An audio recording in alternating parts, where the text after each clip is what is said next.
더불어민주당 공식 팟캐스트 진짜 나타났다 시즌3 37번째 방송 시작하겠습니다. 저는 진행자 이동형이고요. 저와 함께 진쓰리를 만들어가는 고정 진행자 진짜 나타났다 젊은 피 충남 아산을 강훈식 원내대변에 나왔습니다. 야야야야야야. 네.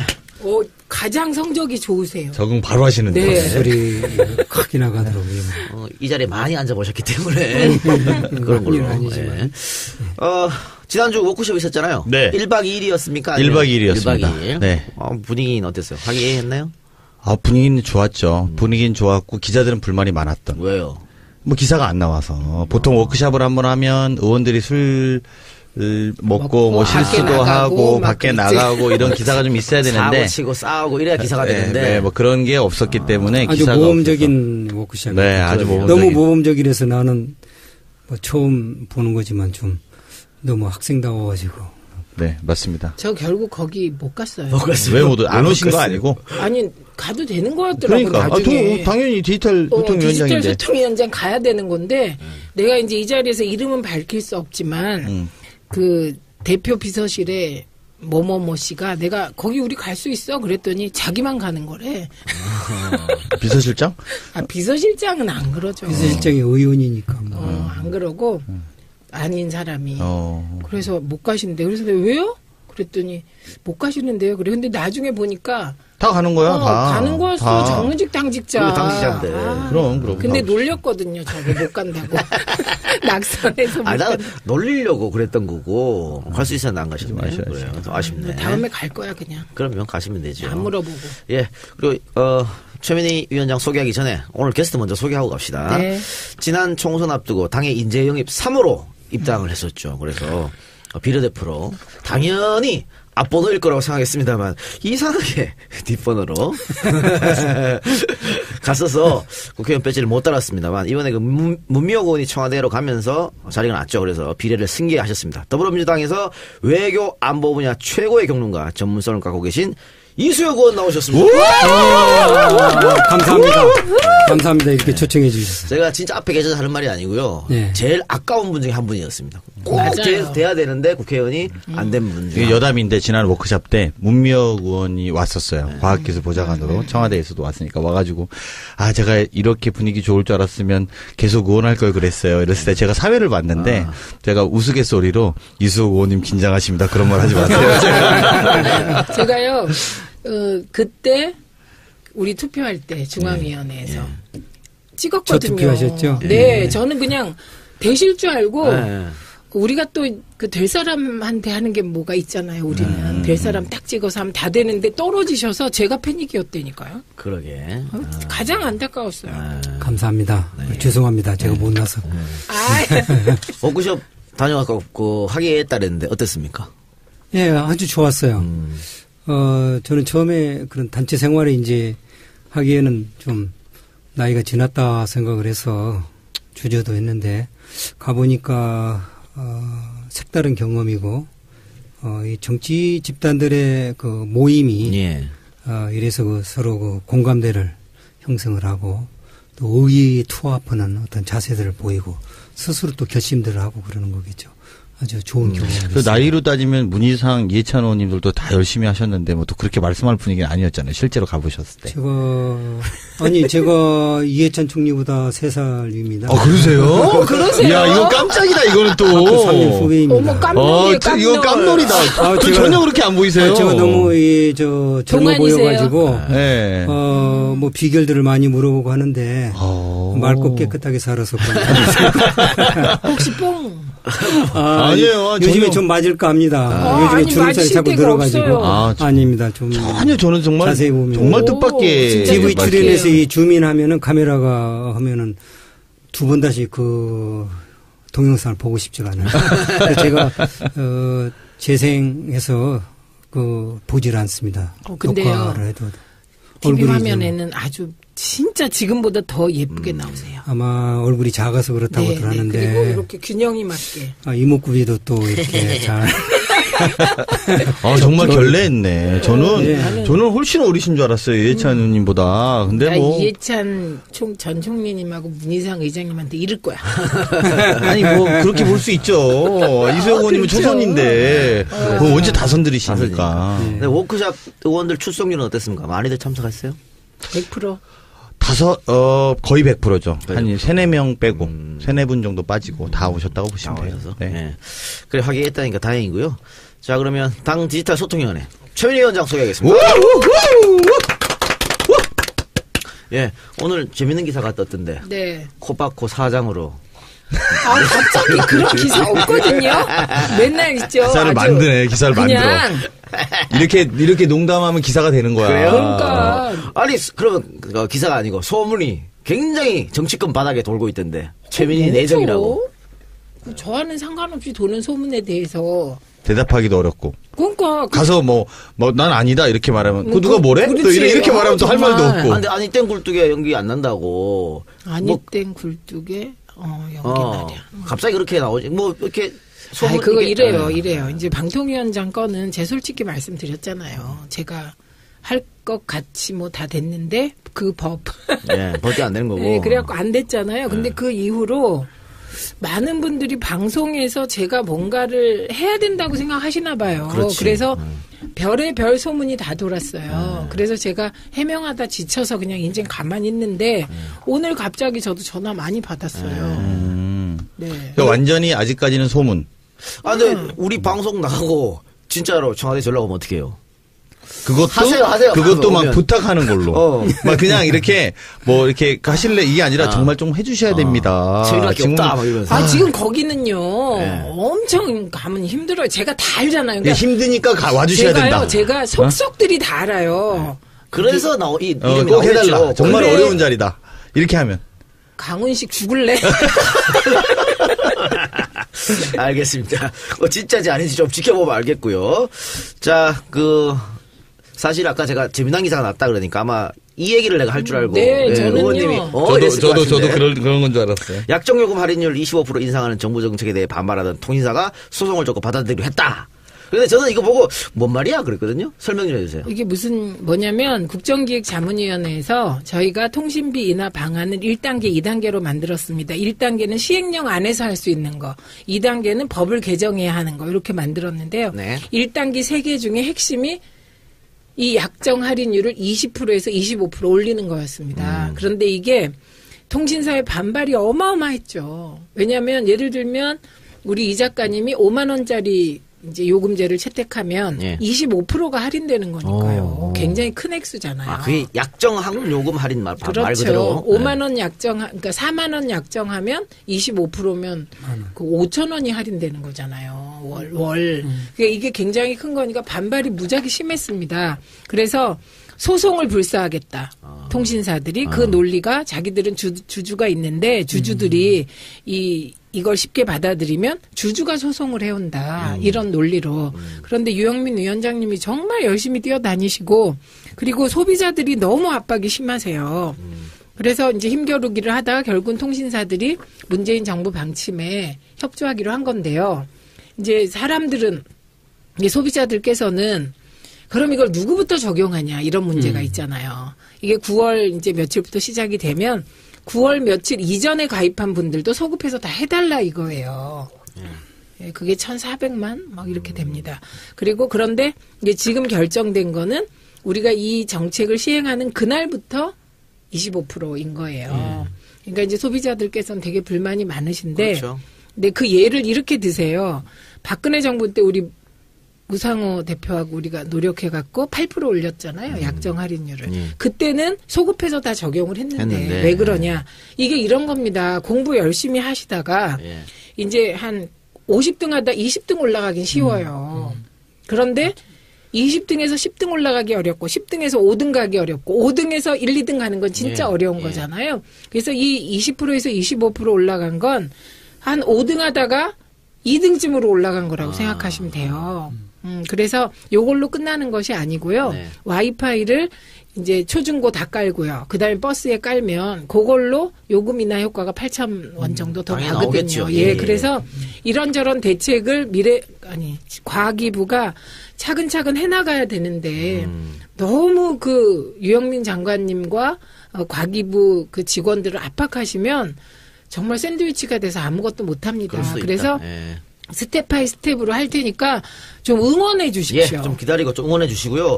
근데 좀 언론적인 질문을 한번 드려볼게요.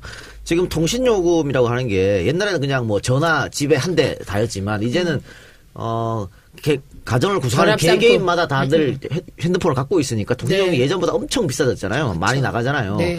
그런데 지금 통신 3사가 겉으로는 경쟁이지만은 뭐 거의 담합식으로 하고 있는 거 아니에요. 그래서 네 번째 그 회사가 들어와야 된다 이런 얘기도 있는데 이거는 어떻게 전혀 해결 안 되는 건가요? 그 네 번째 회사를 포함하여 기본료 폐지 건은 그 사회적 논의기구를 만들어서 진행을 해가기로 그때 저희가 발표를 했고요. 자문위에서. 그리고 지금 거의 과기정통부에서 그 사회적 논의기구의 틀을 거의 다 짰다고 합니다. 그래서 여기 국회하고 협의하고 있다고 하니까 그 틀에서 제4 이동통신 포함하여 정말 통신의 다양성을 이루고 소비자 후생이 증진하는 방향의 길을 찾게 되지 않을까 싶습니다. 알겠습니다. 자, 그러면 광고 듣고 와서 당원모집 광고 듣고 와서 중요합니다. 당원모집 여러분들 9월달까지 당원 9월 가입해야죠. 30일까지 가입하시고 그래 지방선거에 한평생 할 수 있는 거죠. 네. 당원모집 광고 듣고 와서 이수혁 대사하고 본격적인 이수혁 대사가 아니지 이제 이수혁 의원님이죠. 이수혁 의원님하고 본격적인 이야기 나눠보도록 하겠습니다.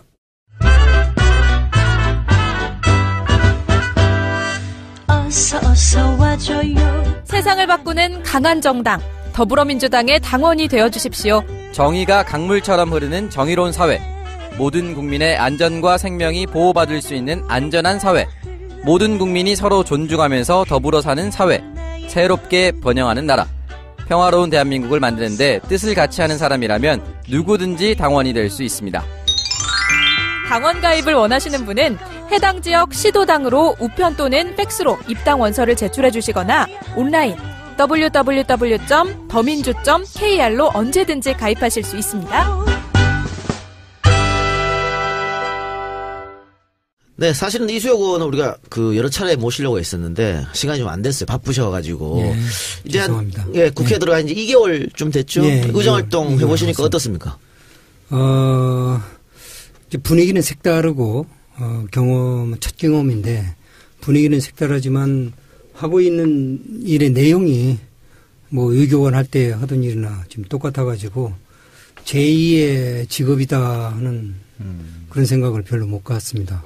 나한테는 맨날 뭐 북한 문제나 대한민국 안보 문제만 물어보고 기자들도 그 중심으로 하고 그래서 내용적으로는 변화된 게 없어서 조금은 진부하다 하는 생각도 아니 근데 있습니다. 그냥 상식적으로 보면 저희 같이 이제 모르는 사람들이 보면 어쨌든 행정부의 외교부에서 일을 하시다가 이제 입법부의 외교 파트 어떤 의미로 보면 전문가로서 이 차이는 좀 있지는 않으세요? 비교적 관리할 때 외교관 할 때 이 문제를 담당하던 사람은 책임감이 더 무겁죠. 네. 한 말을 하더라도 두 번, 세 번 생각하고 하는데 지금은 꼭 그럴 필요는 없어도 그래도 여당 의원이기 때문에 그렇죠. 정부를 되도록이면 이해해주고 또 이해가 되니까 경험에 의해서 그러니까 뭐 크게 다른 것은 없지만 그래도 조금은 자유스럽다. 나는 국회의원이니까 그런 얘기 할 수 있지 않느냐. 그렇게 하면 되게 이해돼요. 근데요, 그런 생각 안 드세요? 저는 방송위원회 이제 부위원장 하면서 방송 정책을 하다가 국회 들어가니까 두 가지 생각이 들더라고. 하나는 왜 이렇게 국회는 힘이 없을까? 그런 생각 드실 때 있잖아요. 그리고 다른 하나는 발목 잡기 할 땐 진짜 힘이 있구나. 맞는 얘기입니다. 근데 뭐 정부에 있으면서 국회 역할을 다 보았고 뭐 상임 밑에도 출석해서도 답변도 했고 해서 분위기를 다 알고 또 주변에 국회의원들 아는 분들도 많이 있어서 뭐 생소하다 하는 면은 없어요. 하지만 이제 내가 여기 일원으로 국회의원으로 이제 참여를 하니까 국회의 조직도 또 존중해야 되고 또 여당 의원이니까 또 정부 청와대도 존중을 해야 되고 저는 그러한 점인데 크게 뭐 신경을 쓰면서까지 차이를 느끼려고 한다든지 조금 뭐 그런데 그렇게 심적으로 스트레스성이 있는 정도의 차이점은 발견하지를 못하고 있습니다. 그럼 본격적으로 인물 탐구 들어가기 전에 이제는 말할 수 있다 한번 하고 갑시다. 그 총선 전에 영입되고 비례를 15번 받고 나 같았으면 굉장히 섭섭했을 것 같아요. 그러니까 이 분야의 최고 전문가를 모셨는데 그러니까요. 어렵게 모셔놓고 15번을 섭섭하셨죠, 솔직히. 섭섭했다 하기보다 예. 그 당시에 이제 제가 받은 정보는 이제 책임 있는 사람으로부터 15번은 아주 안정권이다. 그랬어요? 예. 그렇지, 그럴 수 있어요. 15번은 그때 아주 그랬어요. 안정권이고 그때 그랬어요. 잘하면 18번까지도 된다. 근데 그런데 이제 남성은 이제 짝수를 받도록 됐잖아요. 그래서 원래는 이제 뭐 앞번호였다가 이리저리 이제 힘도 없고 저는 서포터는 문재인 전 대표지 그 당시에는 이제 전 대표였죠. 그렇죠. 영입하신 분은 이제 대표로 물러나셨으니 힘이 없고 뭐 이러다 보니까 미는 어떤 그룹이 없게 된 거죠. 거기다가 또 우리 당헌 당규가 개정돼 가지고 취약 부분 4개 부분 빼줘야 하잖아요. 거기다가 또 당대표의 권한에 의해서 몸소까지 합해서 3명이다 보니까 이제 4사람 가져가죠. 근데 그것도 4사람 중에 한 사람만 여성이고 3사람이 남성이죠. 4개 취약 부분도 다 남성이 가져가죠. 그러니까 남자가 줄을 자리가 결국 하다 보니까 이제 뒤로 막 밀리는데 16번이었대요. 이제 밀리다 보니까. 근데 16번은 불안하다 해서 여성 15번 자리를 저한테 주고 여성을 16번으로 주었죠. 저는 그분한테 사실 참 미안한 감정이. 되고 나니까 더 미안하다. 그러니까 이제 어떤 의미로 보면은 의원님은 또 이해는 되셨군요. 그 상황에 대해서. 그리고 이 절차를 제가 중앙위에서 3등을 했거든요. 중앙위 투표에서. 그래요? 엄청 좋았네요. 최 의원께서 투표를 해 주셔서 아마 3등. 아니 그때 여러 명과 노력을 했죠. 우리가 꼭 들어가셔야 되는 분이다. 근데 2등하고 표차 수가 몇 표 안 났었대요. 그래서 근데 3등이기 때문에 15번 됐느냐? 그것은 아니었던 것 같아요. 3등도 앞번호 갈 수 있는데 이래저래 밀리다 보니까 힘이 없었죠. 저는 근데 이게 중앙위 투표를 새벽 3시까지 했잖아요. 근데 저는 거기에서 난상 토론들을 하고 하는데 민주주의를 본 것 같았어요. 저는 그래서 물론 뭐 30명 중에서 3등 한 것만 해도 한 3분 정견 발표하고 3등을 했으니까 앞부분들이야 1분 한 분이야 또 우리 오랫동안 민주당에서 일하신 분이고 2등 한 분이야 또 저 TV에 저 스타같이 했던 분이고 주야 뭐 그런 것도 없이 공무원으로서 온 사람인데 그것만 해도 대단하다고 생각을 했는데 어쨌든 그 과정이 풀뿌리 민주주의가 이런 거구나. 중앙위원들이 투표를 하고. 그때 있지 않았어요? 있었어요. 예. 저는 그 점을 보고 재밌었어요. 내가 어떻게 되는가 하는 것은 별로 관심 없고 재미가 있어서 사실 그때 감기를 많이 걸려가지고 옆에 문미옥 의원이 그 당시에 이제 후보였죠. 그분이 감기약을 제가 얻어서 먹으면서 앉아 있을 정도였어요. 우리 이 대목에서 이수혁 의원님의 어쨌든 국회 입성을 박수로 축하합니다. 감사드립니다. 정말 축하드립니다. 아주 그런 일이 있었고 우여곡절 끝에 의원이 되셨는데 경력 보면 뭐 상당히 화려합니다. 육자회담 초대 수석 대표 하셨고 독일 대사 하셨고 당국대 석좌 교수로 계셨고. 근데 국가정보원에도 계셨어요? 예, 제가 유교관으로서는 뭐 청와대 김대중 대통령 때 비서관도 하고 또 사자회담도 제가 만들었습니다. 1997년에 북핵 문제 해결 과정에서 이제 사자회담도 만들고 외교관으로서는 아마 북핵 문제를 1차 해결기 때부터 관여해오고 쭉 그 해온 사람은 제가 아마 유일하다고 생각됩니다.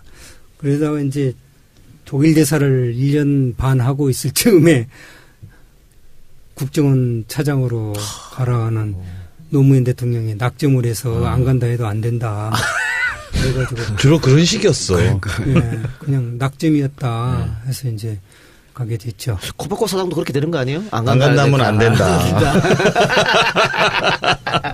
그래요. 근데 국정원 1차장 하셨으니까 오늘 우리 녹음 날이 수요일인데 오늘 판결 있었습니다. 원세훈 전 국정원장 정치 개입 선거 개입, 국정원법 위반 모두 유죄가 인정돼서 징역 4년 구형되고 바로 법정 구속됐는데 이 판결을 보고 많이 좀 감회가 남달랐을 것 같아요.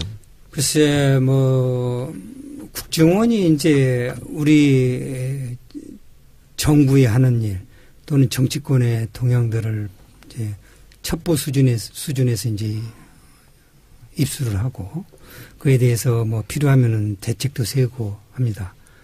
이제 그런 거 과정에서 도를 지나쳐 버리면은 이제 댓글 사건 같은 게 이제 나오고 하는 거죠. 그 첩보를 수집을 하는 차원을 넘어서 이제 일종의 공작을 하듯이 그렇죠. 뭐를 함으로써 이제 사단이 벌어지는 거 아니겠습니까? 그러니까 정보기관의 어떤 특성들을 이해를 해주더라도 저것은 도를 지나쳤고 선거법 위반에 네. 정치에 그것도 그냥 보통 정치 일반 정치에 대한 첩보를 수집하는 차원을 떠나서 공작 행위를 했단 말이죠. 그럼요. 선거에 영향을 미치는 이것은 국정원법 위반이요. 선거에 개입한 것은 용납될 수가 그런 없죠. 맥락에서요. 저희 국정원법의 2조에 보면 국정원장은 대통령의 지시를 받아서 이제 하게 돼 있잖아요. 뭐 좀 조심스러운 말씀일 수도 있습니다만 원세훈 국정원장은 대통령하고 이 문제에서 교감을 했다고 보세요? 안 했다고 보세요? 그 조직에 특성상 참여를 했던 사람으로서 뭐 증거도 없이 얘기하는 건 하지만은 글쎄 국정원 조직이 대통령과는 절연하고 독자적으로 행동하는 조직은 아니죠. 그렇죠. 아주 중요한 것들은 다 대통령한테 보고하도록 돼. 대통령 직속기관이니까 보고할 곳이 대통령밖에 없으니까 당연히 중요한 사안들에 대해서 보고했었을 테고 댓글 이 문제는 대단히 중요한 정치적 어떤 결정들이니까 그 행위 자체가 뭐 유추해서 그렇죠. 할 수도 있지 않을까 하는 생각이 듭니다. 법원이 판결을 하면서 원세훈 전 원장에 대해서 기능적 행위의 지배자라고 표현을 했더라고요. 그러니까 본인이 다 그 지시를 하고 또 관리 감독을 하고 그래서 지배자라는 표현을 썼는데 만약에 MB한테 보고했다 그러면 MB도 이 지배자가 될 수도 있는 거죠. 네. 더 윗선의 지배자. 수사가 MB까지 갈지 지켜보더라고. 두 분도 이 사건에 대해서 좀 판결에 대해서 얘기 좀 근데 해주세요. 그 기능적 행위의 지배자라는 말은 네. 정신적 행위 지배자는 다른 사람이라는 따로 거지. 있다는 뜻이지. 네, 그렇지. 그런 말이죠. 그래서 이 네. 말이 이미 그 윗선을 향하고 있는 말이에요. 네, 그걸 다 담아놓은 거죠. 네, 그리고 우리 이 사건 알잖아요. 제가 이제 그 국회 19대 들어가서 딱 맞닥뜨린 사건이죠. 19대가. 그래서 저희는 19대 전반기인가 거의 댓글 공작과 이 공작에 대한 싸움이었습니다. 머릿속에 그거밖에 안 남아요.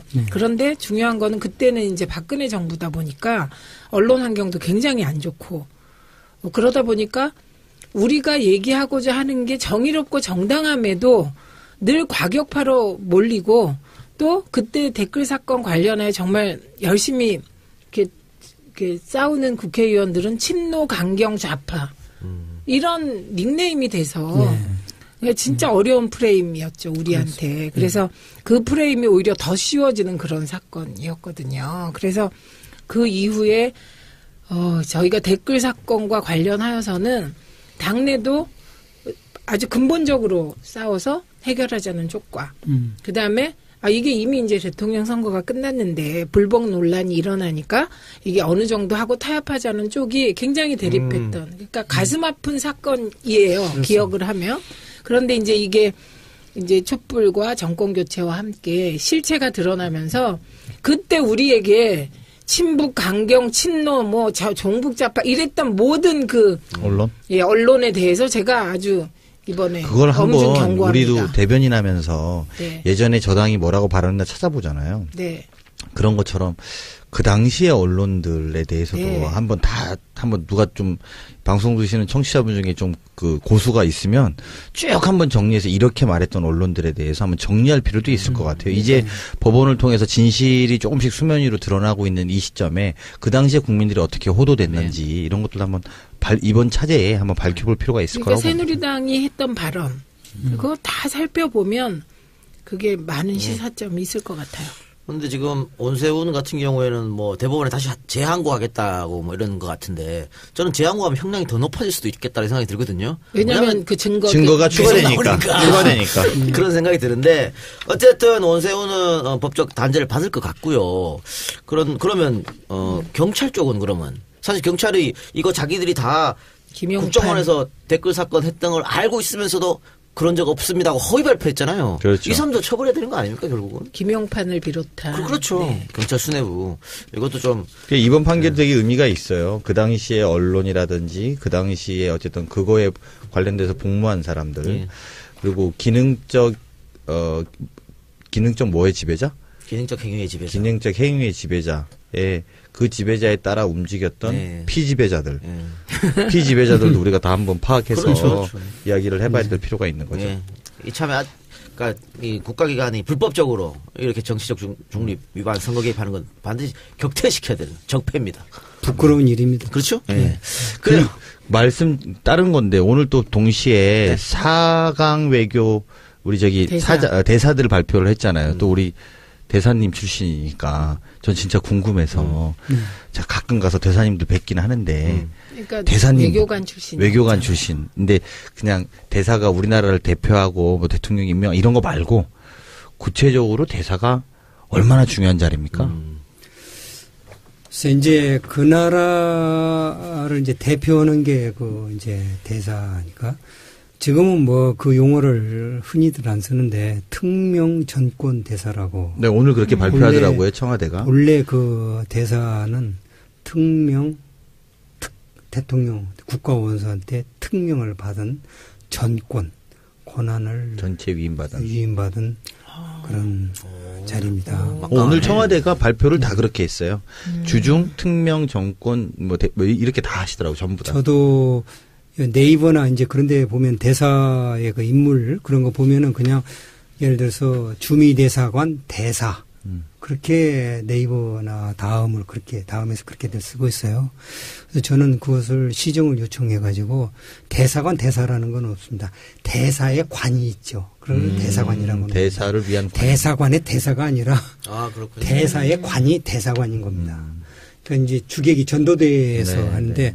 저는 특명 정권 대사라고 정정을 했습니다. 네, 네. 본래 이름은 이제 특명 정권 대사예요. 이것은 우리만 그렇게 쓰는 게 아니라 비엔나 협약이라고 비엔나 외교관 협약이 있습니다. 외교 관계 관한.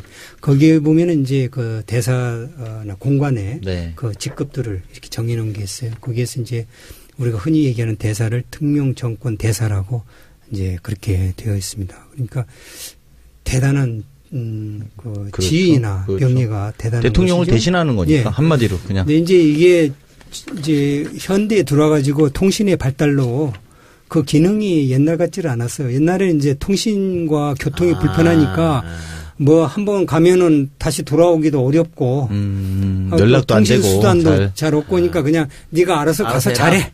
이런 이렇게 하고 가고 하면 지가 이제 그 범위 안에서 그 대사가 범위 안 그 주어진 범위 안에서 정권을 행사한다 해서 이제 그렇게 해서 이제 출발한 거거든요. 그러니까 그러다가 이제 최근에 이제 현대에 들어가지고 통신과 교통의 발달로 대사의 역할이 옛날만 같지는 않습니다. 왜냐하면 이제 사사건건 훈령을 보내가지고 뭐 전화로 보내거나 문건으로 전보로 보내거나 하고 하니까 이제 사사건건 간섭도 많고 네, 시어머니 같이 본부에서 하고 있죠.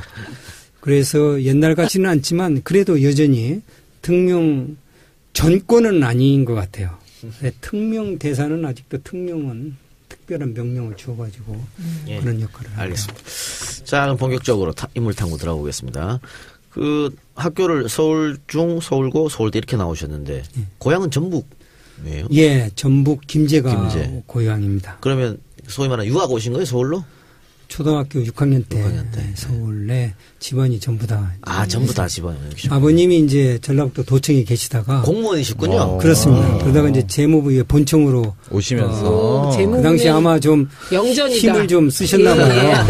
그래가지고 아이고 지방에서 서울로까지 왔으니 아마 그 뒤에 아버님이 우리한테 항상 얘기하시던 게 너희들 때문에 내가 서울로 왔다. 교육을 위해서. 교육을 그리고 위해서. 형제가 6명이었거든요. 예. 6명이 형제들, 그 자식들을 좀 서울로 자식은 낳으면 서울로 보내라는 말에 충실히 따라서 서울로 다 이끌고 오셨습니다. 그러니까 뭐 어려운 생활했죠. 예. 초기에는.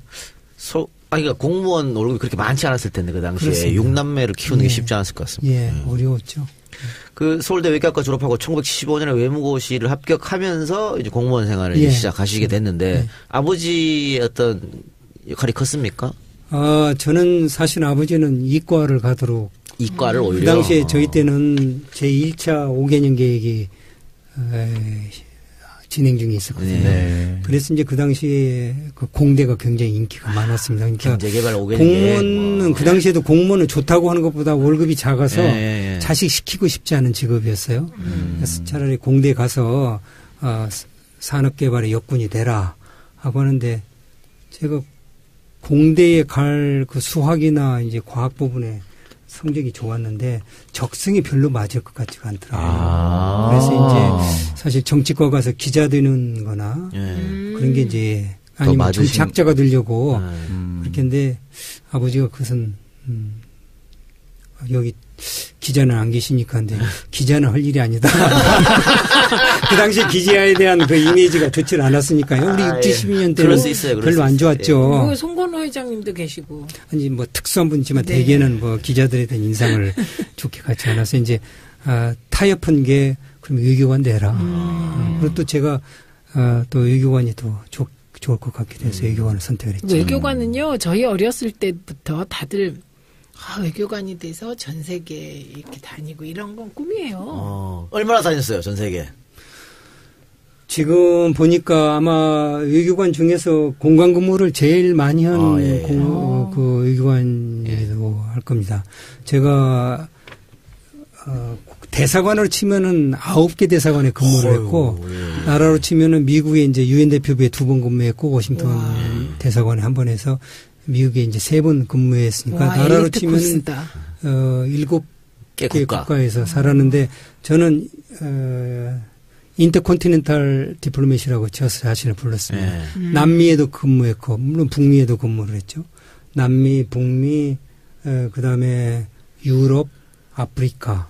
뭐 아세아는 우리가 아세아니까 아세아 다른 나라 근무한 적은 없지만 그렇게 해서 모든 대륙을 다 살아봤어요.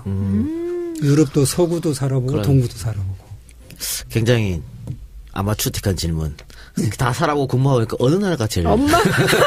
나는 그거 여쭤봤어요 이미. 그래요? 한번 만났을 때. 어느 나라가 제일? 그런데 이제 외국 중에서 선택하라 하면은 좀 어리석은 대답이라고 할지 모르지만 아프리카가 제일 추억이 아프리카요? 많습니다. 추억이 있는 건데. 꼬트디바르에 있었는데. 꼬트디바르. 우리 애들도 지금도 다 성장했지만은 좋은 나라. 그러니까 뭐 선진국, 후진국 다 어느 나라가 제일 좋냐면은 아프리카에서 생활을 제일 가장 그 추억에 남고 마음도 편했고. 내가 사실은 우리 보통 사람들하고 하는 역방향으로 인생을 살아온 사람 같아요. 되게 어릴 때는 진보이다가 나이 들어갈수록 보수가 되는데 저는 학교 다닐 때는 상당히 좀 보수적 경향. 이제 학생 데모하거나 하면은 물론 뭐 열심히라고는 못해도 이제 돌멩이도 던지고 뭐 해봤는데 그렇다고 선두에 나서 본 적은 없었거든요. 제가 뭐냐면은 공부해야지 학생이. 우리 때는 너무 시위가 많았어요. 하여튼 일주일에 뭐 3, 4일은 휴강. 박생 시대였으니까 뭐. 그러니까 뭐 너무 어려운 저기라서 이때 공부를 안 하면은 언제 공부를 하지? 이제 그래서 상당히 학생들이 볼 때는 이제 지금 표현은 그쵸. 진상이죠. 그러면 우리 다 저기 시위하러 나가는데 공부하는 애들 우리가 막 째려보고 그랬어요. 그래서 이제 그런 이미지들을 좀 주었는데 고시 공부하느라 그런 건 아니고 그런데 꼬트디부아르에 있을 때 충격이었습니다. 그 생활이. 그래서 그때 이제 진보적 생각을 갖기 시작해서 물론 그 전에 남미 페루에 근무할 때도 그 사회 현상을 보고 야 이게 부익부 빈익빈의 그 현상은 그들이 받은 뭐 어떤 환경적인 영향이 아니라 정치 지도자들이 어떻게 하느냐에 따라서 그런 거예요. 나쁜 사람들인 거예요. 사실 욕을 좀 하고 나쁜 니은 놈 미음을 붙이고 싶은데 그걸 보면서 못 사는 사람들이 너무 안타까운 거예요. 제가 꼬트디바르 얘기를 하는 이유는요. 꼬트디바르는요. 모기가 너무 많아가지고 우리는 10초를 못 나가 있어 밤에 모기에. 흑인들은 나가 있나요? 그런데 이제 집에 이제 집 지키는 사람을 반드시 두어야 됩니다. 바깥에. 치안 문제 때문에. 치안 문제 때문에 강도가 많고 하니까. 그래서 이제 거기 현지인을 이제 고용해가지고 밤에 지키라고 하는데 그 셰퍼드를 이제 또 키우고. 네. 그런데 이제 우리 현관 앞에서 이제 불 켜놓고 지키고 있으니 불까지 켜 있으니 얼마나 모기가 많겠습니까? 우리는 거기에 나가서 10초를 못 서 있는 데니까요. 근데 거기에 앉아서 밤을 보내는 겁니다. 그러니까 나이 30대면 다 죽어요. 말라리아에 걸려서. 근데 그 가디언도, 우리 가디언이라고 부르는데, 그 가디언도 내가 떠나온 후에 3, 4년 후에 죽었어요. 말라리아로 죽었는데. 그걸 보면서 평등의 문제, 정말 불평등이라는 게 어디서 연유되는 거에서 자꾸 진보적인 그렇군요. 사회 현상에 대해서 진보적인 생각이 들어서 지금은 상당히 제가 우리 또래나 이런 게 예. 맞지 않게 그 평등 문제에 굉장히 중요한 계기가 됐군요. 외국에 있으면서 그런 거 보면 그러실 것 같아요. 이게요, 그 괴테가요, 자기 직업에 충실한 게 애국이다 그랬잖아요. 근데 주변에 보면 진짜 직업에 충실하잖아요. 그러다 보면 진보가 된 분들이 계세요. 그런 예를 송건호 회장님이 그런 분이시거든요. 이분은 그만두시는 게 뭐 당신이 언론자유 막 이러다 그만둔 게 아니고 유신 때 언론자유를 위해서 싸우는 해직 기자들을 자르라고.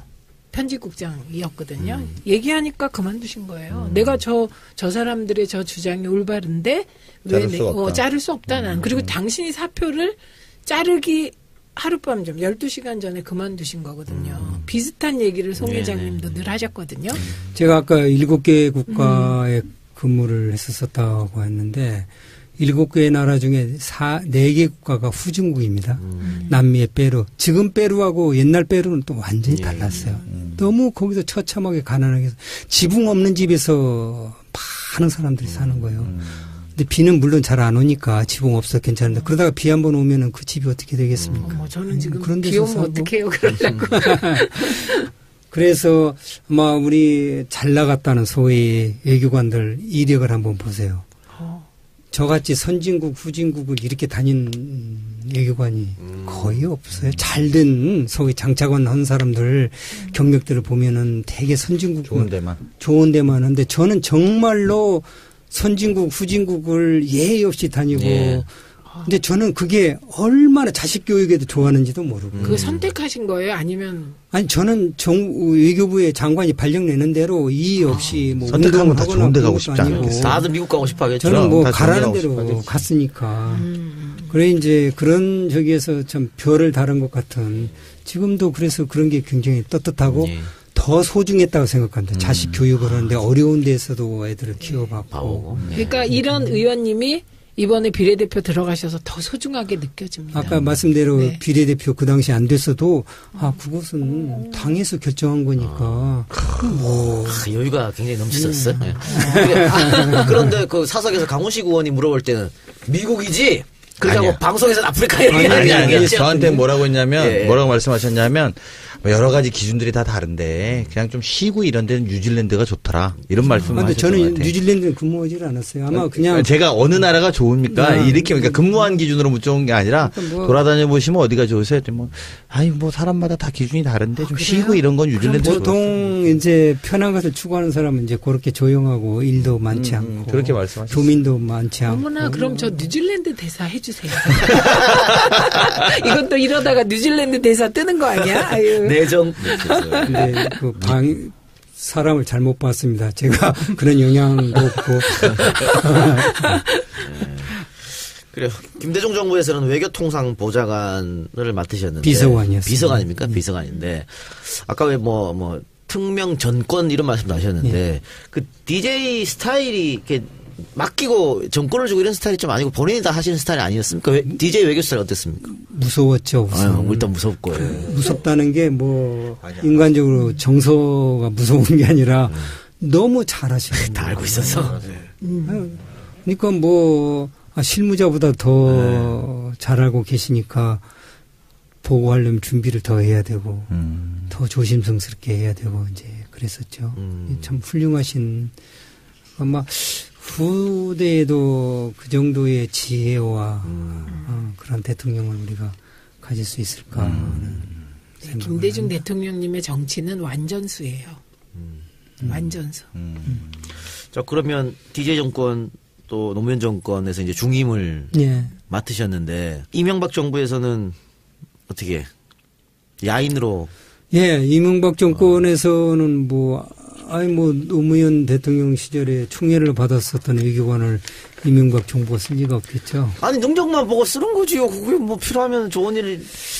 뿐만 아니라 먼저 적극적으로 움직여서 네. 그 우리 참여정부 때 총애를 받던 각 분야의 분들이 이명박 대통령에 갔죠. 그런데 저는 그때 되게 좀 우리 다 감사한 마음 그랬습니다. 저는 용기도 없고 뒷심이 약해서요. 그렇게 해야 되겠다 하는 게 집요하지를 못한. 하셨으면 큰일 날 뻔했어요. 큰일 났어요. 국정원 댓글 사건에 연루되실 수도 있었어요. 지금 와서 이야기하는 거지만 국정원 1차장 하시다가 혹시 2차장, 3차장 가갖고 그냥 지금 어떻게 또 될지 감옥 몰라. 가셨을 수도 있어요. 그러니까 아주 잘하셨습니다. 아주 잘하신 거예요. 이게 박수 칠 일인 맞습니다. 것 같아요. 네, 이 점에서 박수 한번 쳐주시죠. 정말 잘하셨어요. 아, 1차장은 해외 파트예요? 해외 파트입니다. 해외 파트에 플러스 과학기술 분야하고 그다음에 경제도 그 당시에 경제도 했었어요. 하셨구나. 왜냐하면 제2차장이 이제 국내인데 제2차장이 권한이 너무 이제 그 전에 막강했다 해서 제2차장 역할 중에 경제 파트하고 과학기술 그런 파트입니다. 그것도 1차장 산하에서. 그건 3차장은 북한이에요? 3차장 북한. 대북. 3차장은. 그러면은 1차장 하면서 많은 걸 겪고 있을 텐데 그 국정원의 정보력 해외 파트도 마찬가지고 대북 파트도 마찬가지고 당시에는 어떻게 꽤 좋았습니까? 글쎄 국정원의 그 능력이나 조직은 이제 대외적으로 얘기해서는 안 되는 겁니다. 예, 국정원법 위반입니다. 예. 끝. 보안입니다. 국가 기밀상. 요즘에 국정원 직원들을 다 공채로 뽑는 거죠. 그렇습니다. 그 7급 공채로 7급부터 이제 7급 9급 그렇게 훌륭한 능력이 있는 사람들을 공채로 뽑아가지고 댓글을 지키고 문재인 욕하는 댓글이나 쓰라고 시키고 아니지. 그 댓글은 내부 직원보다는 외부 사람들 외부 사람들을 주로 돈을 주고 내부에서 썼잖아요. 근데 내부는 이제 일부 김하영 이런 사람 내부 사람들이잖아. 저는 다시 태어나면 국정원 요원으로 에이전트로 들어가서 멀더하고 스컬리처럼. 그래 그런 걸 좀 해. 나 그런 거 하고 싶어요. 참 국정원 이렇게 망가졌는지 모르겠어요. 호박포를 국정원 운영하시 하겠다는 말씀이신 거죠? 지금 네. 그리고 이제 이수혁 의원 하면은 육자회담 초대 수석 대표 이게 자동으로 따라옵니다 뒤에. 네, 그렇습니다. 맞아, 이게 제일 궁금해요. 네. 네. 어떤 일을 하는 자리입니까 이게 육자회담? 북핵 문제를 이제 타자 차원에서 여러 나라들이 협상을 해가지고 해결하자 해서 이제 만든 거죠. 육자회담 만들 때는 정말 우리나라가 주도해서 만들었습니다. 이제 제 자랑 같지만은 제가 이제 주도해서. 아니 자랑하십시오. 육자회담 북한 핵 문제를 해결하라 해서 이제 저를 발탁을 했죠. 유고슬라비아 대사 10개월 하다가 육자회담 하니까 북핵 문제를 해결해라 해서 차관보로 이제 발령을 냈어요. 네. 발탁 케이스였습니다. 사실 제 선배들이 해야 될 자리인데 예. 이제 북핵 문제를 쭉 해온 사람이었고 어떤 장점을 보셔서 그러는지 모르겠는데 어쨌든 누가 건의를 했겠죠. 저는 그 전에 노무현 대통령을 본 적도 없고 당선되자마자 이제 저를 이제 선택을 했는데 유고 대사가 10개월 하다가 아주 이례적인 겁니다. 대사가 10개월 하다가 본국으로 소환돼서 소환이라고 나쁜 의미로 쓰는데 아니 좋은 의미죠. 대사 좋은 의미로 소환. 네, 그리고 차관보로. 그래서 이제 차관보로 하면서 이제 특명을 주셨어요. 북핵 문제를 해라. 그럼 이제 그 협상체가 만들어야 되지 않겠습니까? 물론 남북한이 직접 협상해서 양자 협상을 해서 해결하면 좋겠지만은 북한 핵 문제는 기본적으로는 국제 NPT 체제에 대한 도전이기 때문에 사실은 남북한 간의 양자 관계로 볼 수가 없는 그렇죠. 특성을 가지고 있어요. 1차 핵위기 때도 그랬고. 그래서 이제 어쨌든 다자 협의체가 만들어져야 되는데 이제 그 과정에 이제 미국하고 긴밀하게 협의하면서 육자를 선택을 하게 됐죠. 그래서 이제 그걸 이제 조직을 하게 되는데 성공을 하게 된 겁니다. 그래서 이제 그리고는 이제 2년간을 수석 대표를 했어요. 사실은 차관보는 되게 1년입니다, 임기가. 근데 차관보 올 때 당신은 2년 차관보를 해라 하고 해서 이제 2년을 했죠. 그 사이에 이제 북한과 이제 수시로 접촉을 하고. 그래서 이건 육자회담은 정기적으로 그때 열렸습니까? 아니면 비정기적으로 열렸습니까? 뭐 어떤 얼마만은 간격으로 한다 하는 것은 없었지만은 예. 대개 이제 형식은 이번 회의담을 하고 끝날 때쯤에서 다음은 언제쯤 한다 하고 이제 합의를 합니다. 근데 뭐 한두 번 정도는 다음에는 언제쯤 하자고 정하고 하는데 그 다음부터는 또 북한이 아예 그것도 이제 안 하겠다.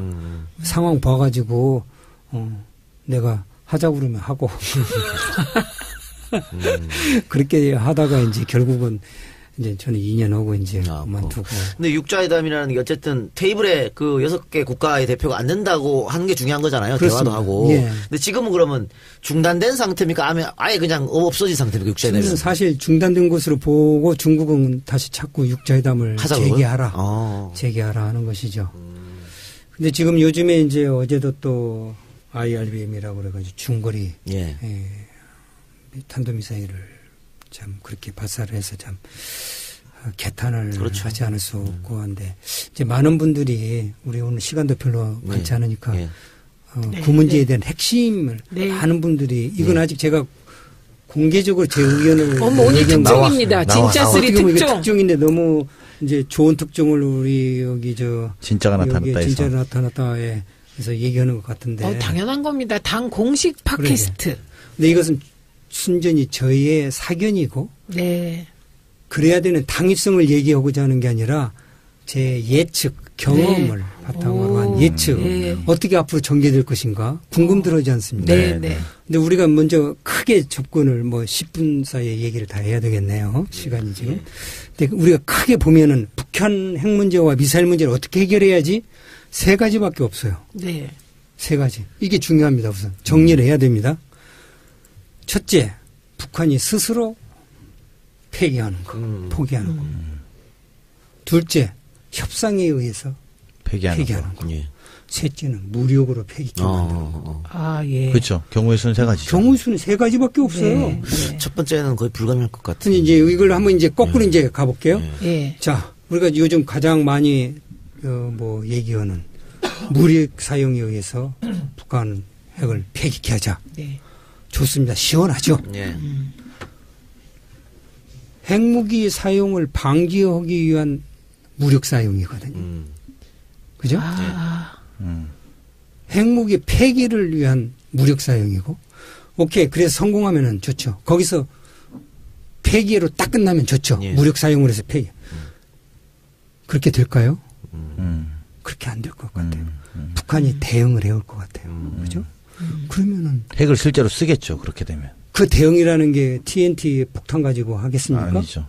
핵은 왜 만들었겠습니까? 그러면 큰일 나죠. 그럼 지금 핵을 핵이 쓰겠죠? 있다고 보시는 거죠, 북한에? 그건 저는 이것도 워스트 시나리오를 항상 생각해요. ICBM이냐 아니냐, 재진입 기술이 있다 없다, 유도 미사일이냐 아니냐, 다 되었다고 봐야 돼요.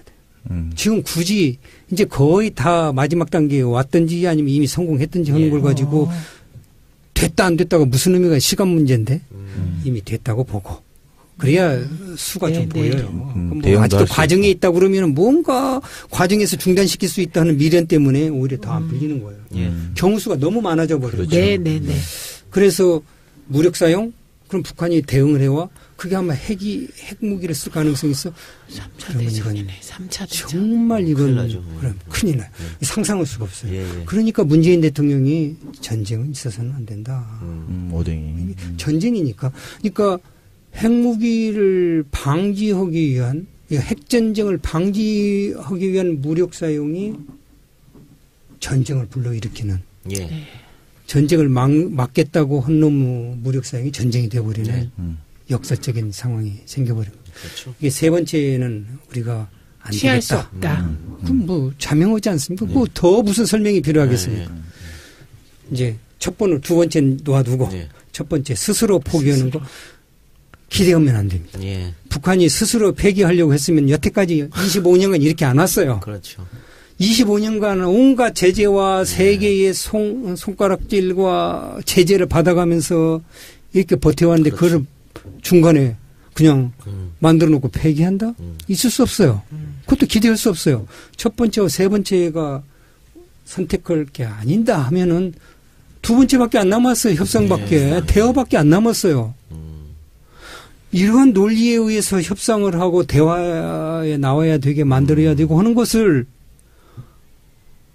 이제 강압을 해야 나온다고 하는데 강압도 이만큼 했으면은 뭐 충분하다고 얘기는 못할지는 몰라도 할 대로 했는데도 안 되는 거거든요. 그러니까 이것은 어쨌든 협상의 국면으로 어떤 노력을 했든지 해서 협상의 장으로 불러와야 된다. 그래서 그 두 번째 길밖에 없다.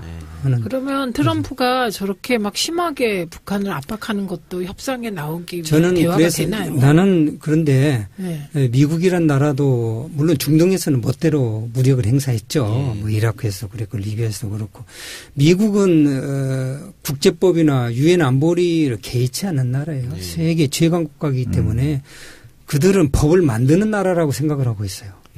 법이라는 걸 지켜야 될 법으로 생각하지 않고 자기들 국익에 해롭다 하면은 협약도 다 옛날 ABM 그 소련과 맺었을 때 ABM 조약도 그냥 MD 하기 위해서 파기해버렸지 않습니까? 파리 조약도 탈퇴했어요. 파리 조약 이번에 기후 그 문제도 그렇고 근데 미국은 조약, 협약 이런 것들 또 다자 조약조차도 때로는 자기 국익이 아니라면은 버립니다. 그러니까 미국은 법을 만드는 나라라고 스스로 생각하는 거예요. 법을 지켜야 된다고 생각하는 게 아니라.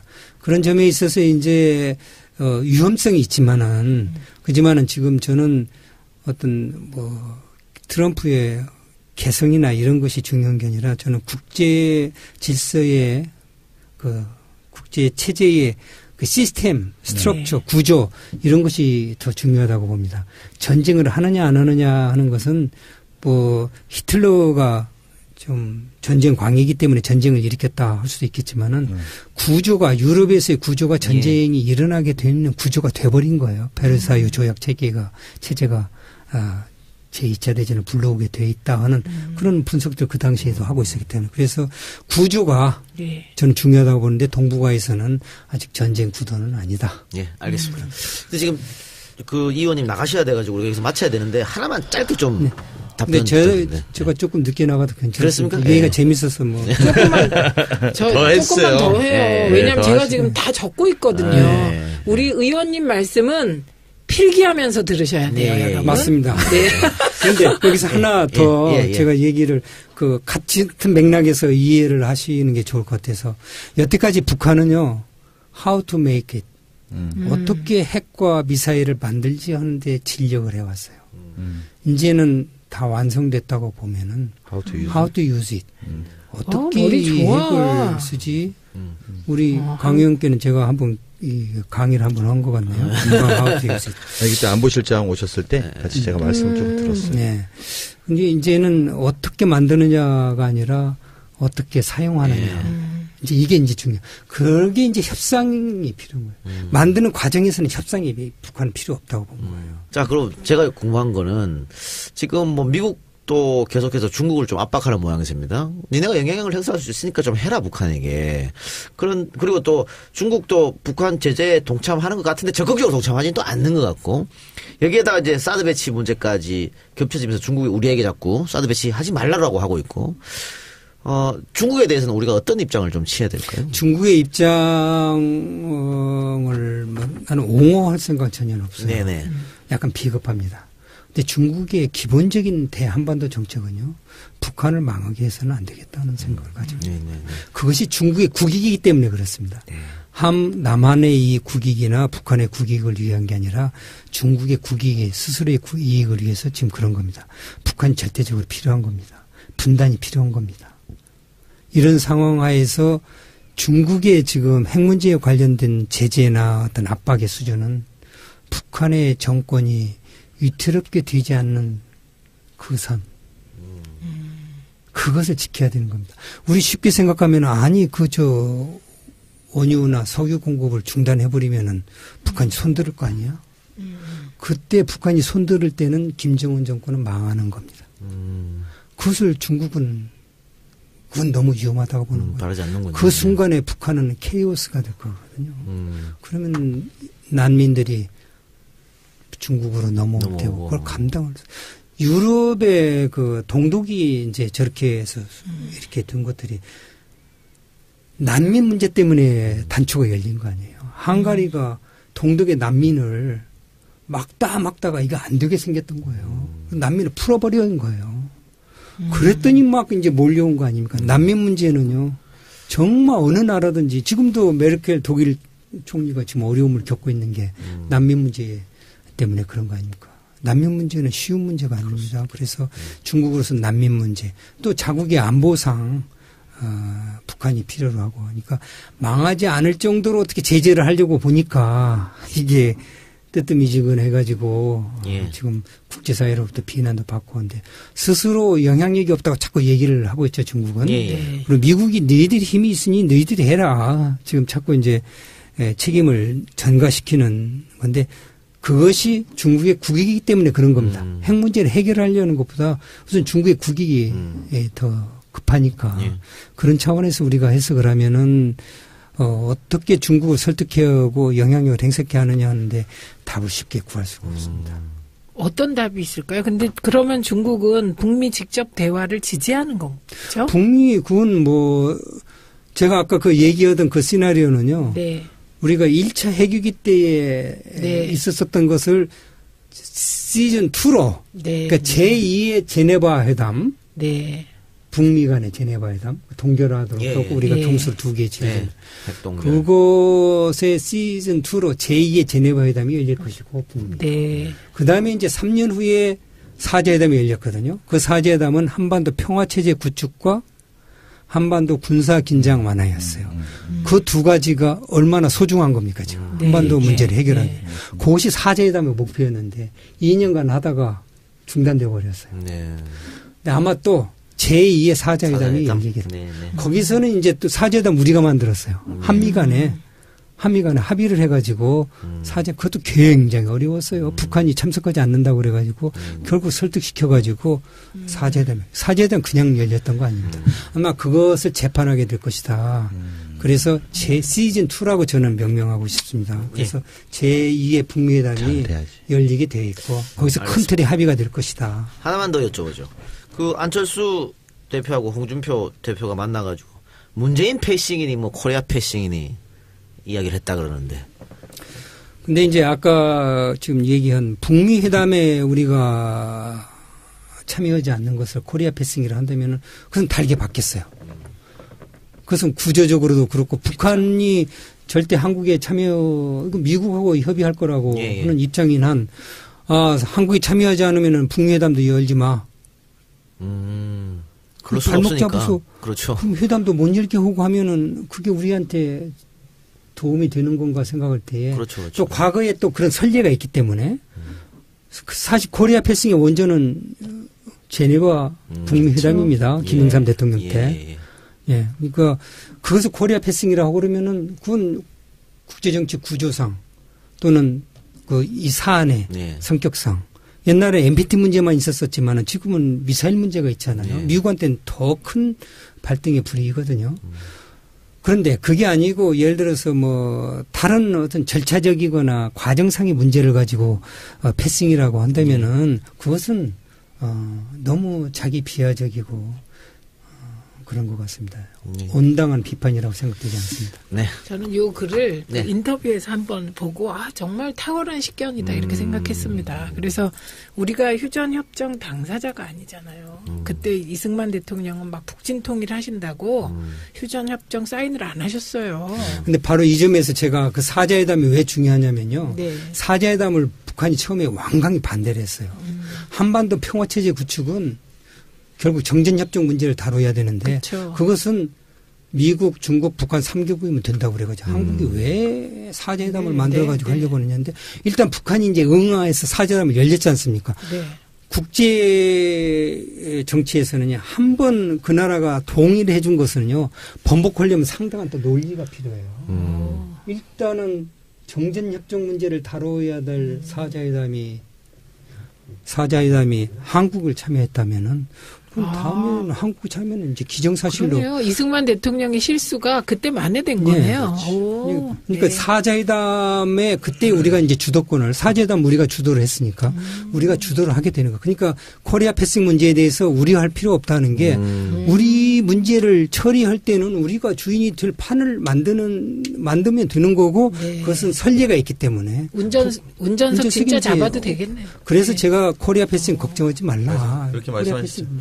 이수혁 의원님께서 운전석이 한 번씩 좌측으로 갔다가 우측으로 갔다 옮겨가는 거라는 걸 그러셨어요. 예. 지금은 이제 상황이 안 좋으니까 저쪽이 운전을 하더라도 또 때가 되면 우리가 예, 운전을 당연히. 주도를 할 수밖에 없다. 이렇게 제가 말씀하셨어요. 그 제2의 사자회담을 근데 플러스 2 할 수는 있어요. 러시아와 일본이 육자회담에 참여했듯이 육자회담과 같은 성격의 문제를 다룰 때는 순수히 북한 핵 문제만을 다룰 때는 러시아와 일본의 참여가 좋습니다. 왜냐면은 이건 국제적인 문제고 북한을 지원해야 될 때 핵을 이제 포기한다고 그럴 때 그 보상을 해주는 협의가 또 이루어지지 않겠습니까? 그때는 일본도 참여해야 되고 하니까 그런 의미에서 플러스 2, 4 플러스 2의 그런 협상체는 또 예상할 수도 있겠다 하는 생각을 합니다.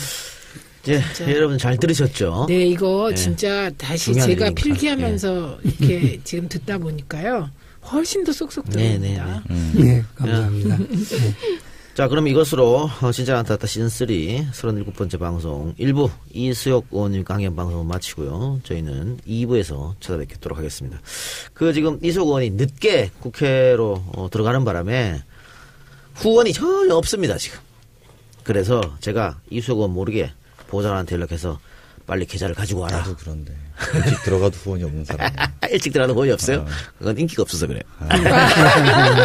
저는 지금 전혀 후원이 없는 게 아니라 오늘. 상당히 모였는데 아직 성은 안 찹니다. 성은 안 찹니까? 상당히 배가 보이셨어요?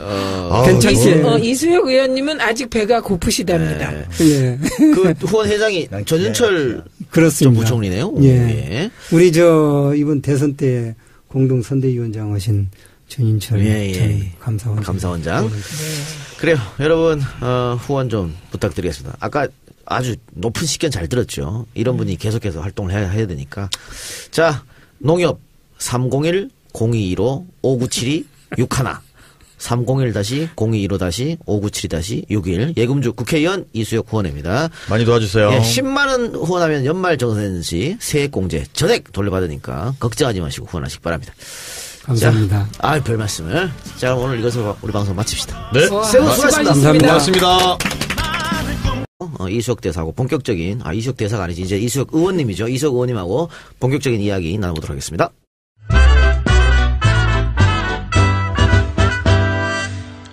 어서 와줘요. 세상을 바꾸는 강한 정당 더불어민주당의 당원이 되어주십시오. 정의가 강물처럼 흐르는 정의로운 사회. 모든 국민의 안전과 생명이 보호받을 수 있는 안전한 사회. 모든 국민이 서로 존중하면서 더불어 사는 사회. 새롭게 번영하는 나라. 평화로운 대한민국을 만드는데 뜻을 같이 하는 사람이라면 누구든지 당원이 될 수 있습니다. 당원 가입을 원하시는 분은 해당 지역 시도당으로 우편 또는 팩스로 입당 원서를 제출해 주시거나 온라인 www.더민주.kr로 언제든지 가입하실 수 있습니다. 네, 사실은 이수혁 의원은 우리가 여러 차례 모시려고 했었는데 시간이 좀 안 됐어요. 바쁘셔가지고. 예, 이제 죄송합니다. 국회 들어간 지 2개월 좀 됐죠? 예, 의정활동 2개월 해보시니까 맞습니다. 어떻습니까?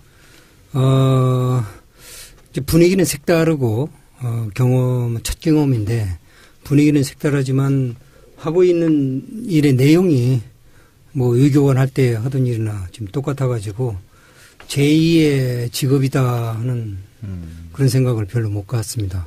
나한테는 맨날 북한 문제나, 안보 문제만 물어보고, 기자들도 그 중심으로 하고, 그래서, 내용적으로는 변화된 게 없어서 조금은 진부하다 하는 생각도. 아니 근데 있습니다. 그냥 상식적으로 보면 저희 같이 이제 모르는 사람들이 보면 어쨌든 행정부의 외교부에서 일을 하시다가 이제 입법부의 외교 파트 어떤 의미로 보면 전문가로서 이 차이는 좀 있지는 않으세요? 비교적 관리할 때 외교관 할 때 이 문제를 담당하던 사람은 책임감이 더 무겁죠. 네. 한 말을 하더라도 두 번, 세 번 생각하고 하는데 지금은 꼭 그럴 필요는 없어도 그래도 여당 의원이기 때문에 그렇죠. 정부를 되도록이면 이해해주고 또 이해가 되니까 경험에 의해서 그러니까 뭐 크게 다른 것은 없지만 그래도 조금은 자유스럽다. 예. 나는 국회의원이니까 그런 얘기 할 수 있지 않느냐. 그렇게 하면 되게 이해돼요. 근데요, 그런 생각 안 드세요? 저는 방송위원회 이제 부위원장 하면서 방송 정책을 하다가 국회 들어가니까 두 가지 생각이 들더라고. 하나는 왜 이렇게 국회는 힘이 없을까? 그런 생각 드실 때 있잖아요. 그리고 다른 하나는 발목 잡기 할 땐 진짜 힘이 있구나. 맞는 얘기입니다. 근데 뭐 정부에 있으면서 국회 역할을 다 보았고 뭐 상임 밑에도 출석해서 또 답변도 했고 해서 분위기를 다 알고 또 주변에 국회의원들 아는 분들도 많이 있어서 뭐 생소하다 하는 면은 없어요. 그지만 이제 내가 여기 일원으로 국회의원으로 이제 참여를 하니까 국회의 조직도도 존중해야 되고 또 여당 의원이니까 또 정부 청와대도 존중을 해야 되고 저는 그러한 점인데 크게 뭐 신경을 쓰면서까지 차이를 느끼려고 한다든지 조금 뭐 그런데 그렇게 심적으로 스트레스성이 있는 정도의 차이점은 발견하지를 못하고 있습니다. 그럼 본격적으로 인물 탐구 들어가기 전에 이제는 말할 수 있다 한번 하고 갑시다. 그 총선 전에 영입되고 비례를 15번 받고 나 같았으면 굉장히 섭섭했을 것 같아요. 그러니까 이 분야의 최고 전문가를 모셨는데 그러니까요. 어렵게 모셔놓고 15번을 섭섭하셨죠, 솔직히. 섭섭했다 하기보다 예. 그 당시에 이제 제가 받은 정보는 이제 책임 있는 사람으로부터 15번은 아주 안정권이다. 그랬어요? 예. 그렇지, 그럴 수 있어요. 15번은 아주 그때 그랬어요. 안정권이고 그때 그랬어요. 잘하면 18번까지도 된다. 근데 그런데 이제 남성은 이제 짝수를 받도록 됐잖아요. 그래서 원래는 이제 뭐 앞번호였다가 이리저리 이제 힘도 없고 저는 서포터는 문재인 전 대표지. 그 당시에는 이제 전 대표였죠. 그렇죠. 영입하신 분은 이제 대표로 물러나셨으니까 힘이 없고 뭐 이러다 보니까 미는 어떤 그룹이 없게 된 거죠. 거기다가 또 우리 당원 당규가 개정돼 가지고 취약 부분 4개 부분 빼줘야 하잖아요. 거기다가 또 당대표의 권한에 의해서 몸소까지 합해서 3명에다 보니까 이제 4사람 가져가죠.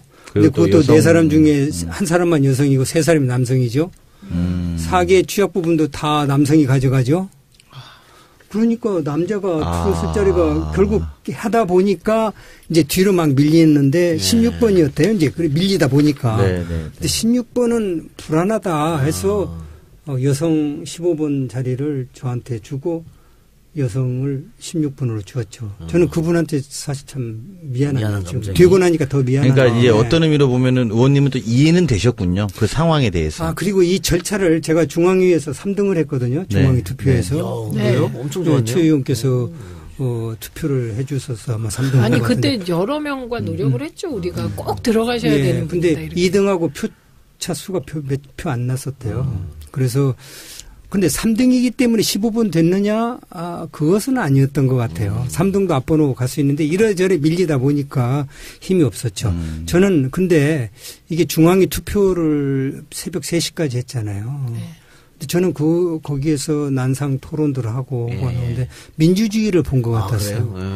저는 그래서 물론 뭐 30명 중에서 3등 한 것만 해도 한 3분 정견 발표하고 3등을 했으니까 앞부분들이야 1분 한 분이야 또 우리 오랫동안 민주당에서 일하신 분이고 2등 한 분이야 또 저 TV에 저 스타같이 했던 분이고 주야 뭐 그런 것도 없이 공무원으로서 온 사람인데 그것만 해도 대단하다고 생각을 했는데 어쨌든 그 과정이 풀뿌리 민주주의가 이런 거구나. 중앙위원들이 투표를 하고. 그때 있지 않았어요? 있었어요. 예. 저는 그 점을 보고 예, 재밌었어요. 내가 어떻게 되는가 하는 것은 별로 관심 없고 재미가 있어서 사실 그때 감기를 많이 걸려가지고 옆에 문미옥 의원이 그 당시에 이제 후보였죠. 그분이 감기약을 제가 얻어서 먹으면서 앉아 있을 정도였어요. 우리 이 대목에서 이수혁 의원님이 어쨌든 국회 입성을 박수로 축하합니다. 네. 감사드립니다. 정말 축하드립니다. 네, 아주 그런 일이 있었고 우여곡절 그때 의원이 되셨는데 경력 보면 뭐 상당히 화려합니다. 육자회담 초대 수석 대표 하셨고 독일 대사 하셨고 당국대 석좌 교수로 계셨고. 근데 국가정보원에도 계셨어요? 예, 제가 유교관으로서는 뭐 청와대 김대중 대통령 때 비서관도 하고 또 사자회담도 제가 만들었습니다. 1997년에 북핵 문제 해결 과정에서 이제 하는 거 이렇게 만들었는데요. 네. 1단계 3개 중에 핵심이 이 약정 할인율을 20%에서 25% 올리는 거였습니다. 그런데 이게 통신사의 반발이 어마어마했죠. 왜냐하면 예를 들면 우리 이 작가님이 5만 원짜리 이제 요금제를 채택하면 25%가 할인되는 거니까요. 굉장히 큰 액수잖아요. 아, 그게 약정항 요금 할인 말 그렇죠. 그대로. 5만 원 그러니까 4만 원 약정하면 25%면 그 5천 원이 할인되는 거잖아요. 월. 그러니까 이게 굉장히 큰 거니까 반발이 무지하게 심했습니다. 그래서 소송을 불사하겠다. 통신사들이 그 논리가 자기들은 주주가 있는데 주주들이 이걸 쉽게 받아들이면 주주가 소송을 해온다. 이런 논리로. 그런데 유영민 위원장님이 정말 열심히 뛰어다니시고 그리고 소비자들이 너무 압박이 심하세요. 그래서 이제 힘겨루기를 하다가 결국은 통신사들이 문재인 정부 방침에 협조하기로 한 건데요. 이제 사람들은 이제 소비자들께서는 그럼 이걸 누구부터 적용하냐 이런 문제가 있잖아요. 이게 9월 이제 며칠부터 시작이 되면 9월 며칠 이전에 가입한 분들도 소급해서 다 해달라 이거예요. 예, 그게 1,400만 막 이렇게 됩니다. 그리고 그런데 이제 지금 결정된 거는 우리가 이 정책을 시행하는 그날부터 25%인 거예요. 그러니까 이제 소비자들께서는 되게 불만이 많으신데, 그렇죠. 근데 그 예를 이렇게 드세요. 박근혜 정부 때 우리 우상호 대표하고 우리가 노력해갖고 8% 올렸잖아요. 약정 할인율을. 그때는 소급해서 다 적용을 했는데 왜 그러냐. 이게 이런 겁니다. 공부 열심히 하시다가 이제 한 50등 하다 20등 올라가긴 쉬워요. 그런데 20등에서 10등 올라가기 어렵고 10등에서 5등 가기 어렵고 5등에서 1, 2등 가는 건 진짜 어려운 거잖아요. 그래서 이 20%에서 25% 올라간 건 한 5등 하다가 2등쯤으로 올라간 거라고 생각하시면 돼요. 그래서 요걸로 끝나는 것이 아니고요. 와이파이를 이제 초중고 다 깔고요. 그다음에 버스에 깔면 그걸로 요금이나 효과가 8,000원 정도 더 당연히 나거든요. 나오겠죠. 예, 그래서 이런저런 대책을 과기부가 차근차근 해나가야 되는데 너무 그 유영민 장관님과 과기부 그 직원들을 압박하시면 정말 샌드위치가 돼서 아무것도 못합니다. 그래서 스텝 바이 스텝으로 할 테니까 좀 응원해 주십시오. 예, 좀 기다리고 좀 응원해 주시고요. 근데 좀 언론적인 질문을 한번 드려볼게요. 지금 통신요금이라고 하는 게 옛날에는 그냥 뭐 전화 집에 한 대 다였지만 이제는 가정을 구성하는 개개인마다 다들 핸드폰을 갖고 있으니까 통신요금이 예전보다 엄청 비싸졌잖아요. 그렇죠. 많이 나가잖아요. 그런데 지금 통신 3사가 겉으로는 경쟁이지만은 뭐 거의 담합식으로 하고 있는 거 아니에요. 그래서 네 번째 그 회사가 들어와야 된다 이런 얘기도 있는데 이거는 어떻게 전혀 해결 안 되는 건가요? 그 네 번째 회사를 포함하여 기본료 폐지 건은 그 사회적 논의기구를 만들어서 진행을 해가기로 그때 저희가 발표를 했고요. 자문위에서. 그리고 지금 거의 과기정통부에서 그 사회적 논의기구의 틀을 거의 다 짰다고 합니다. 그래서 여기 국회하고 협의하고 있다고 하니까 그 틀에서 제4 이동통신 포함하여 정말 통신의 다양성을 이루고 소비자 후생이 증진하는 방향의 길을 찾게 되지 않을까 싶습니다. 알겠습니다. 자, 그러면 광고 듣고 와서 당원모집 광고 듣고 와서 중요합니다. 당원모집 여러분들 9월달까지 당원 9월 가입해야죠. 30일까지 가입하시고 그래 지방선거에 한 팽 살 수 있는 거죠. 당원모집 광고 듣고 와서 더불어민주당 공식 팟캐스트 진짜 나타났다 시즌3 37번째 방송 시작하겠습니다. 저는 진행자 이동형이고요. 저와 함께 진쓰리를 만들어가는 고정 진행자 진짜 나타때 젊은 피 충남 아산을 강훈식 원내대변에 나왔습니다. 야야야야야야. 네. 가장 성적이 좋으세요. 적응 바로 하시는데. 네. 소리 크게 나가더라고요. 이 자리에 많이 앉아보셨기 때문에 그런 걸로. 아니지만. 지난주 워크숍 있었잖아요. 네. 1박 2일이었습니까? 1박 2일이었습니다. 1박 2일. 네. 분위기는 어땠어요? 화기애애했나요? 분위기는 좋았죠. 분위기는 좋았고 기자들은 불만이 많았던. 왜요? 뭐 기사가 안 나와서 보통 워크숍을 한번 하면 의원들이 술 먹고 뭐 밖에 실수도 나가고 하고 막 밖에 그랬지. 나가고 이런 기사가 좀 있어야 되는데 사고 치고 싸우고 이래야 기사가 되는데. 네, 뭐 그런 게 없었기 때문에 아주 기사가 모험적인 워크숍. 네, 아주 모험적인. 너무 모험적이라서 나는 뭐 처음 보는 거지만 좀 너무 학생다워가지고. 네, 맞습니다. 저 결국 거기 못 갔어요. 왜 모두 안 오신 거 아니고? 아니 가도 되는 거였더라고 그러니까 나중에. 당연히 디지털 디지털 소통위원장인데. 소통위원장 가야 되는 건데 내가 이제 이 자리에서 이름은 밝힐 수 없지만 그 대표 비서실에 뭐뭐뭐 씨가 내가 거기 우리 갈 수 있어 그랬더니 자기만 가는 거래. 비서실장? 비서실장은 안 그러죠. 비서실장이 의원이니까 뭐. 안 그러고 아닌 사람이. 어. 그래서 못 가시는데 그래서 내가 왜요? 그랬더니 못 가시는데요. 그래 근데 나중에 보니까 다 가는 거야, 다. 가는 거였어. 다. 정직 당직자. 그리고 당직자인데. 그럼. 근데 다 놀렸거든요. 저기 못 간다고. 낙선해서 못 난 간다고. 놀리려고 그랬던 거고 갈 수 있었나 안 가셨네. 마셔야지. 그래요. 좀 아쉽네. 다음에 갈 거야 그냥. 그러면 가시면 되죠. 안 물어보고. 예. 그리고 최민희 위원장 소개하기 전에 오늘 게스트 먼저 소개하고 갑시다. 네. 지난 총선 앞두고 당의 인재 영입 3호로 입당을 했었죠. 그래서 비례대표로 당연히 앞번호일 거라고 생각했습니다만 이상하게 뒷번호로 갔어서 국회의원 배지를 못 달았습니다만 이번에 그 문미옥 의원이 청와대로 가면서 자리가 났죠. 그래서 비례를 승계하셨습니다. 더불어민주당에서 외교 안보 분야 최고의 경륜가 전문성을 갖고 계신 이수혁 의원 나오셨습니다. 감사합니다. 감사합니다. 이렇게 초청해 주셔서. 제가 진짜 앞에 계셔서 하는 말이 아니고요. 네. 제일 아까운 분 중에 한 분이었습니다. 꼭 맞아요. 돼야 되는데 국회의원이 안 된 분 중에. 이게 여담인데 지난 워크숍 때 문미혁 의원이 왔었어요. 과학기술 보좌관으로 청와대에서도 왔으니까 와가지고 제가 이렇게 분위기 좋을 줄 알았으면 계속 의원할 걸 그랬어요. 이랬을 때 제가 사회를 봤는데 제가 우스갯소리로 이수혁 의원님 긴장하십니다. 그런 말 하지 마세요. 제가요. 그때 우리 투표할 때 중앙위원회에서 찍었거든요. 저 투표하셨죠? 네, 저는 그냥 되실 줄 알고 네.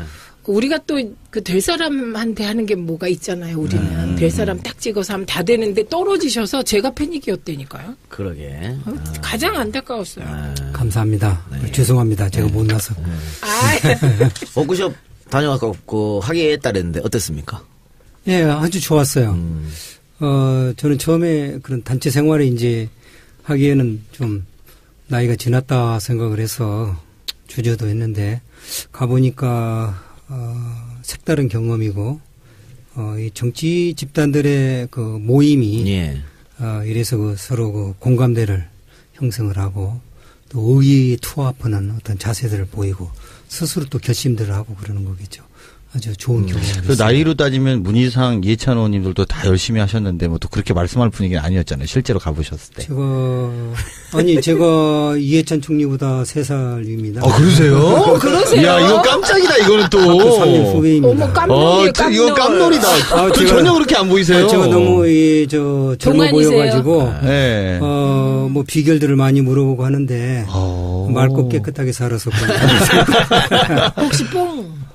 아니에요. 요즘에 전혀. 좀 맞을까 합니다. 요즘에 아니, 주름살이 맞으실 자꾸 데가 늘어가지고 없어요. 아닙니다. 좀 전혀 저는 정말 자세히 보면. 정말 오, 뜻밖의 진짜 TV 뜻밖이에요. 출연해서 이 주민하면은 카메라가 하면은 두 번 다시 그 동영상을 보고 싶지가 않아요.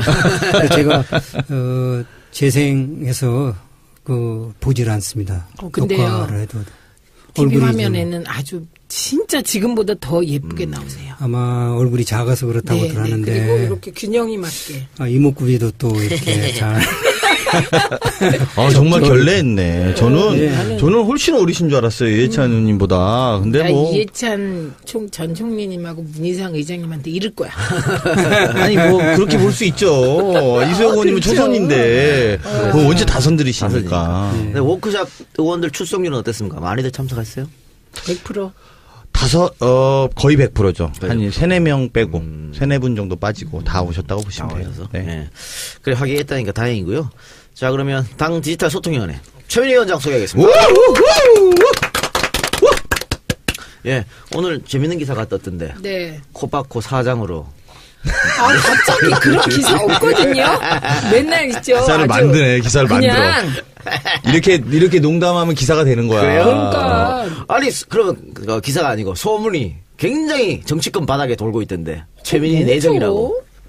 저와는 상관없이 도는 소문에 대해서. 대답하기도 어렵고. 그러니까 가서 난 아니다 이렇게 말하면 그 누가 뭐래? 또 그렇지. 이렇게 말하면 또 할 정말. 말도 없고. 근데 아니 땡 굴뚝에 연기 안 난다고. 아니땡 굴뚝에 연기 말이야. 갑자기 그렇게 나오지. 뭐 이렇게 소문. 그거 이게- 이래요. 이제 방통위원장 거는 제 솔직히 말씀드렸잖아요. 제가 할 것 같이 뭐 다 됐는데 그 법. 예, 벌써 안 되는 거고. 네, 그래갖고 안 됐잖아요. 근데 그 이후로 많은 분들이 방송에서 제가 뭔가를 해야 된다고 생각하시나 봐요. 그렇지. 그래서 별의 별 소문이 다 돌았어요. 그래서 제가 해명하다 지쳐서 그냥 인제 가만히 있는데 오늘 갑자기 저도 전화 많이 받았어요. 네. 그러니까 완전히 아직까지는 소문. 아, 근데 우리 방송 나가고 진짜로 청와대 연락 오면 어떻게 해요? 그것도 하세요. 그것도 막 오면. 부탁하는 걸로. 막 그냥 이렇게 뭐 이렇게 하실래 이게 아니라 정말 좀 해주셔야 됩니다. 저희밖에 없다 막 이러면서. 지금 거기는요. 네. 엄청 가면 힘들어요. 제가 다 알잖아요. 그러니까 힘드니까 와주셔야 된다. 제가 속속들이 다 알아요. 그래서 이름이 꼭 해달라. 나오겠죠. 정말 근데- 어려운 자리다. 이렇게 하면. 강훈식 죽을래? 알겠습니다. 진짜지 아닌지 좀 지켜보면 알겠고요. 자, 사실 아까 제가 재미난 기사가 났다 그러니까 아마 이 얘기를 내가 할 줄 알고. 네, 저는요. 의원님이 저도 그런 건 줄 알았어요. 약정요금 할인율 25% 인상하는 정부 정책에 대해 반발하던 통신사가 소송을 줬고 받아들이기로 했다. 근데 저는 이거 보고 뭔 말이야 그랬거든요. 설명 좀 해주세요. 이게 뭐냐면 국정기획자문위원회에서 저희가 통신비 인하 방안을 1단계, 2단계로 만들었습니다. 1단계는 시행령 안에서 할 수 있는 거. 2단계는 법을 개정해야